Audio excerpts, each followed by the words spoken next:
Ang sarap talaga pagka naka-short kaya hindi na ako magtataka kung bakit maraming naka-short na lang palagi. Ang maganda dito guys, sobrang mura mo lang mabibili. Kung gusto mo isang piraso, 69 pesos, 79 pesos mo mabibili. Pero kung gusto mo naman buy 2 take 1, mabibili mo lang sa halagang 229. Di ba? Napakaraming magagandang offer sa shorts na to. Ang maganda dito guys, cotton na yan, makapal guys, waffle short na yan.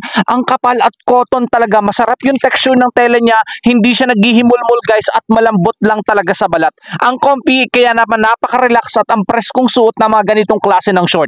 Napakagandang pambahay, pwede mo ding ipanlakad yan, pwede mo ding suotin pagpapunta ka sa bayan, pwede mo ding suotin pagpapunta ka sa mall, papunta sa parke or kung mamamasyal ka. Napakaganda ng shorts na to guys kasi napaka-presko, ang relax lang isuot.